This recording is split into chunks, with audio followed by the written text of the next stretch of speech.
Ici, la troisième étape de l'étude de la scène 1 de l'acte 2. La troisième étape. La première étape était consacrée à la comtesse qui se révèle inquiète de la situation. Peut-être parce qu'elle a le goût de l'intrigue et qu'elle souhaite conserver un certain pouvoir.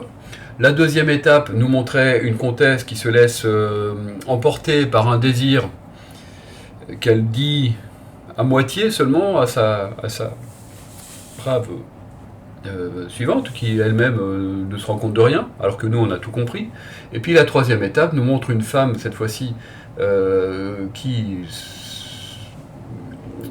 prend conscience de l'horreur dans laquelle elle est plongée, j'exagère un petit peu, mais c'est un petit peu ça quand même, et qui entreprend de entrer dans l'action et peut-être de se joindre à ses valets. C'est-à-dire qu'elle rejoint le camp des valets pour essayer de contrecarrer les volontés malsaines de son mari.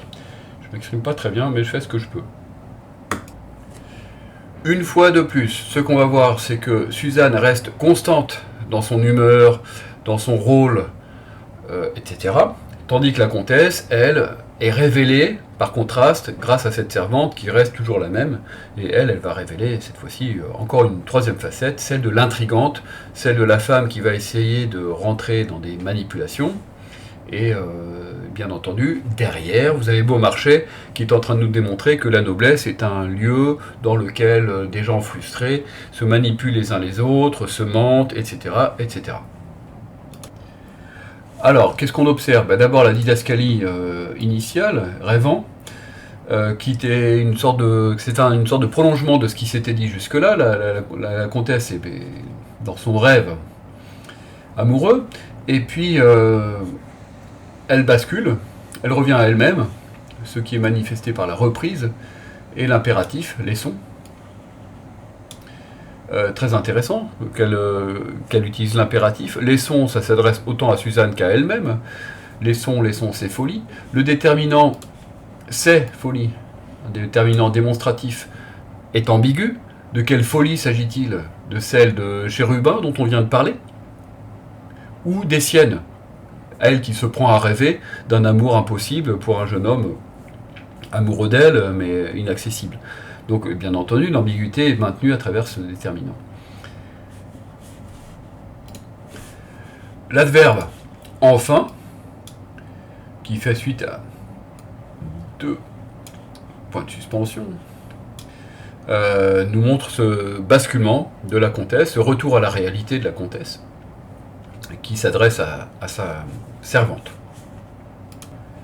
La manière dont elle s'adresse à cette servante est intéressante, parce qu'elle utilise des termes affectueux, mais aussi un petit peu empreints de pathétique. Ma pauvre Suzanne, ma est un déterminant possessif, qui montre son affection.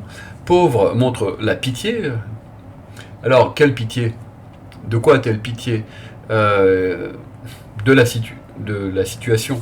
Elle réalise que sa servante subit les avances de son mari, et elle revient à cette réalité d'une manière un peu abrupte, en lui faisant comprendre qu'elle est victime. C'est intéressant d'ailleurs à ce titre de constater qu'elle parle de son époux en utilisant à nouveau un déterminant possessif. Cette fois-ci, dénué d'adjectifs. Suzanne était une pauvre Suzanne, l'époux reste un époux, il reste dans sa fonction d'époux, c'est un comte, c'est un mari volage, il reste dans sa fonction d'époux volage. Et ici, donc, la comtesse revient à sa situation de femme trompée par son mari. La réplique de Suzanne, ici, introduit un élément réellement nouveau. C'est-à-dire que Suzanne révèle les intentions du comte, chose que nous ne connaissions pas encore. Autant on pouvait jusque-là, dans les répliques précédentes, comprendre que Suzanne avait expliqué la situation hors scène à sa maîtresse, autant cette fois-ci c'est un élément déterminant, puisqu'on comprend brutalement que le comte est prêt à tout. Il est prêt à il est prêt à faire épouser Suzanne par Figaro pour exercer son droit de cuissage, mais de toute façon il est prêt aussi à lui faire du chantage en la menaçant de protéger Marceline, c'est-à-dire empêcher le mariage, pour pouvoir de toute façon essayer là aussi de coucher avec elle. Donc évidemment cette révélation a un caractère déterminant dans l'action et va provoquer la prise de conscience de la comtesse. On remarque à nouveau à travers cette proposition conjonctive introduite par la conjonction si qui exprime la condition, donc c'est une proposition conjonctive, je me perds un petit peu. On remarque à travers cette conjonctive que Suzanne reste dans son rôle de servante et continue à montrer la plus grande précaution à ne pas blesser sa maîtresse, parce que c'est une périphrase. Donc c'est à la fois une proposition conjonctive complément circonstanciel de condition et une périphrase dans laquelle on comprend tout. Si je ne voulais pas l'entendre, ça veut dire tout simplement si je refuse de coucher avec lui. Donc l'euphémisme de la servante nous montre qu'elle ne veut pas blesser sa maîtresse et qu'elle utilise des termes appropriés en restant bien dans son rôle. Donc là on l'a vu pendant toute la scène, elle reste absolument imperturbablement elle-même et transparente. Rien d'autre à dire sur la suite de la tirade, c'est une révélation, c'est une phrase déclarative, et cette information clé va provoquer quelque chose d'intéressant chez la comtesse. Et en effet, la comtesse se voit attribuer rien que pour elle une didascalie complète, qui suppose un jeu de scène assez complexe. Elle se lève, elle se promène, elle se sert d'un éventail. Donc évidemment, là, on sent le souci de Beaumarchais de nous montrer absolument par tous les moyens que l'acteur doit faire quelque chose. Il y a une rupture dans ce passage-là, et cette rupture, c'est celle qui est provoquée par la prise de conscience de la comtesse, que son mari est absolument prêt à tout, chose que jusque-là, elle n'était pas encore prête à entendre. Donc là, elle l'a entendu, et évidemment... le jeu de scène va souligner le moment de prise de conscience de la comtesse. Donc c'est vraiment la bascule entre les deux étapes de ce texte. Les trois étapes. La bascule entre l'étape 2 et l'étape 3. L'étape 2 où elle rêvait et l'étape 3 où elle passe à la réalité et à l'action. Cette prise de conscience se manifeste par la négation absolue. Plus du tout. Et cette révélation un peu dure, personne n'aimerait entendre ça, il ne m'aime plus du tout. Chose qu'elle adresse aussi bien à elle-même qu'à sa servante, et que évidemment au public. Donc ici le public sent que la comtesse est arrivée au bout de tous les arguments qu'elle pouvait entendre, et qu'elle doit passer à autre chose que la complainte ou la rêverie. Suzanne, à ce moment précis, justement, prend son rôle de suivante et de confidente.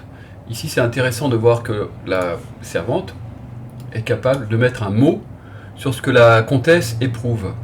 C'est classique dans les tragédies, par exemple, où, par exemple, Phèdre, qui se confie à sa suivante, et c'est la suivante qui va formuler les pensées que la maîtresse n'arrive pas à formuler elle-même. Ce qui est intéressant aussi, c'est de voir que Suzanne a en quelque sorte omis l'intrigue avec le page, avec Chérubin, et qu'elle se concentre sur la situation sociale de la comtesse, son mariage, la jalousie qu'elle peut éprouver dans le cadre de ce mariage, et elle fait preuve d'une certaine rouerie, peut-être propre à son milieu, c'est-à-dire que finalement l'adultère n'est pas considéré forcément comme une faute grave à partir du moment où on s'en accommode. Alors sa question est un petit peu rhétorique, pourquoi tant de jalousie? A l'air de dire, qu'est-ce qui vous étonne dans l'attitude d'un mari, tous les maris sont comme ça, il y a quelque chose qui est de l'ordre du bon sens populaire, et ça c'est toujours le rôle des valets de porter cette parole populaire. On retrouve ça dans Don Juan, par exemple, avec Sganarelle qui passe son temps à ramener son maître à des jugements populaires. Alors, ce qui est intéressant, c'est que là, ce jugement est un peu amoral. On considère que l'adultère n'est pas une chose très grave, alors que dans le cadre de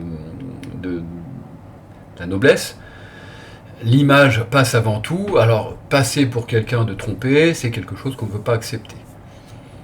L'image et l'apparence sociale sont donc plus importantes dans la noblesse que pour un valet qui finalement accorde peu d'importance à son image sociale.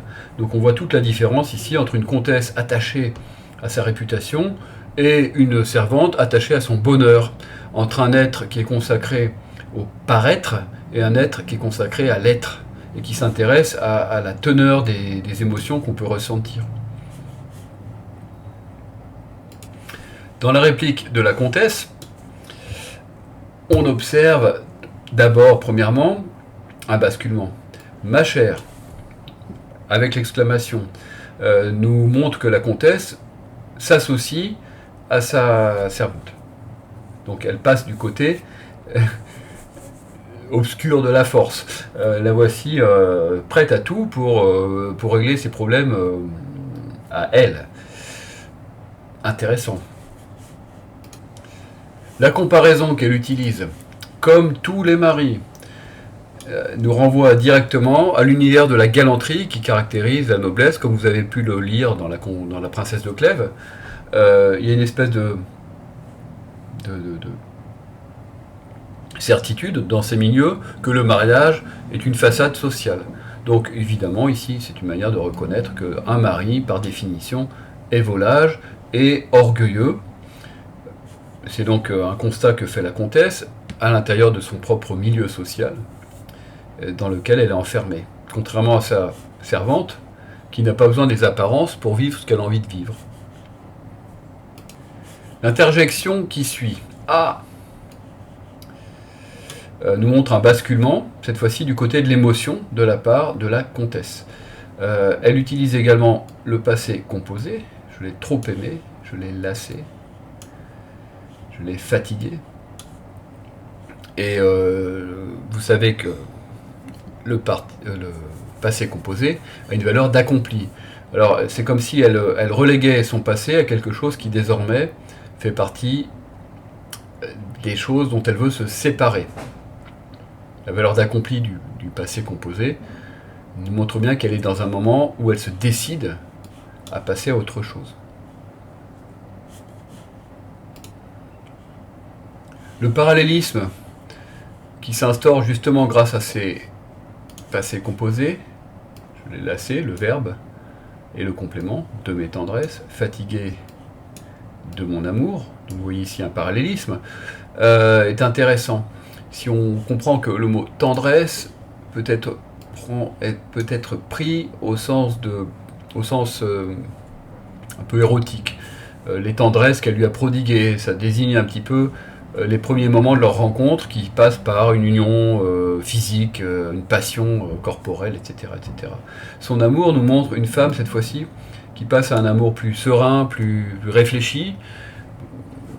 Et donc c'est intéressant de voir qu'en deux étapes mises en parallèle, elle résume toute son histoire au passé composé comme quelque chose qui l'a déçu.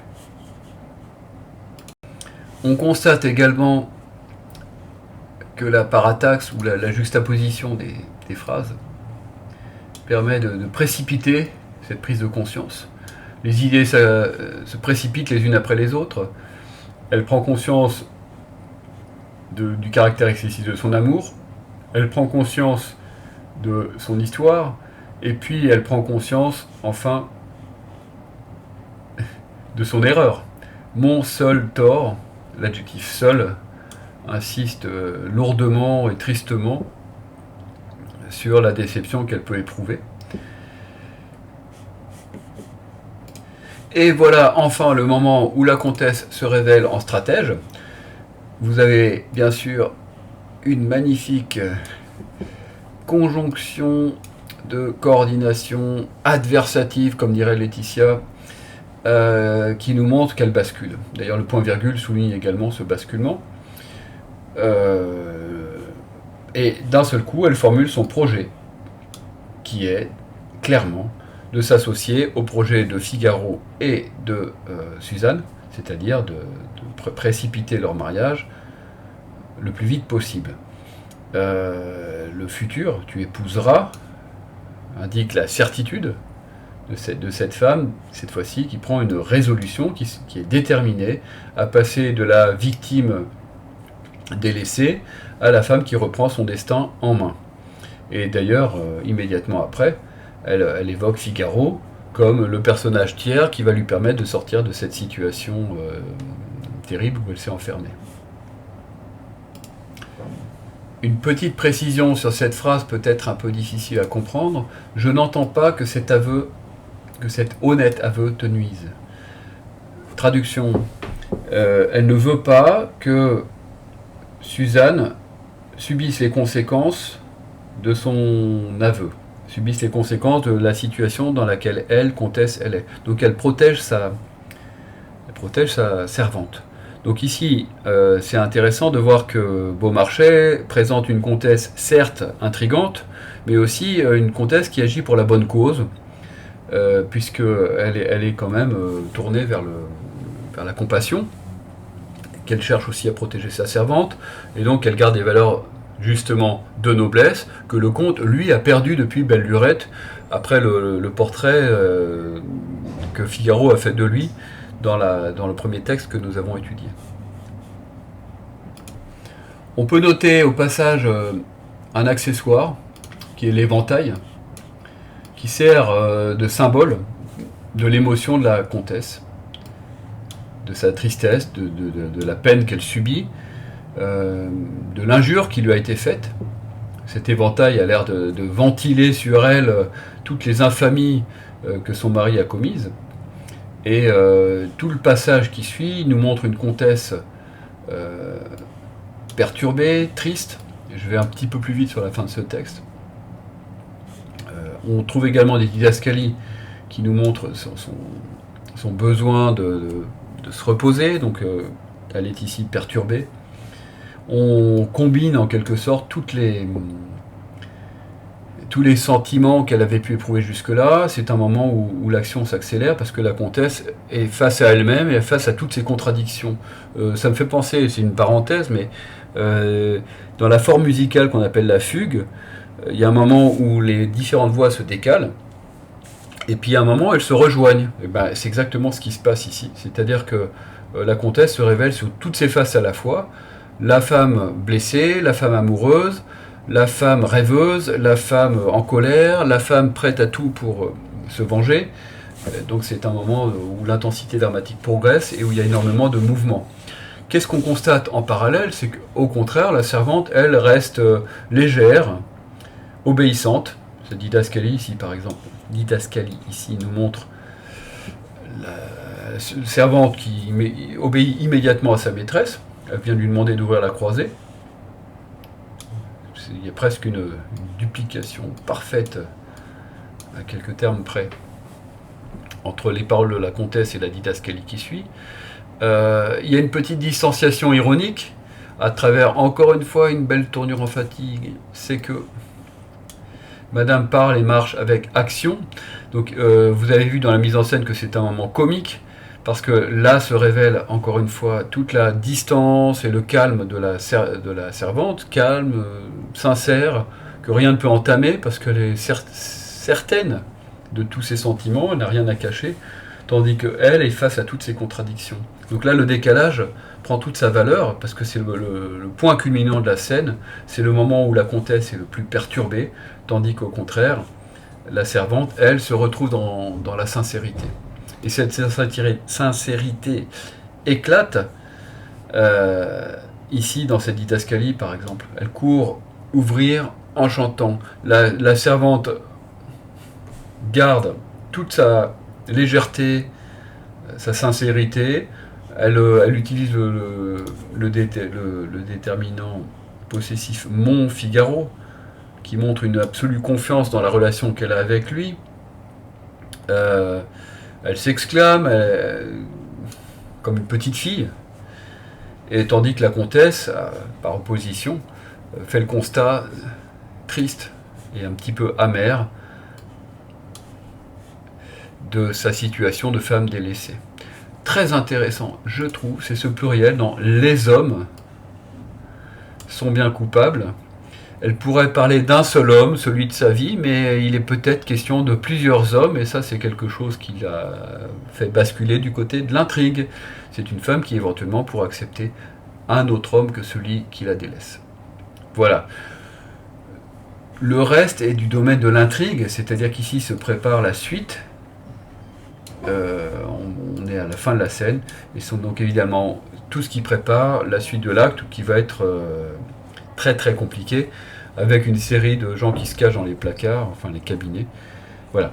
Donc j'espère que ça vous suffit, c'est déjà très long, et je vais m'arrêter ici.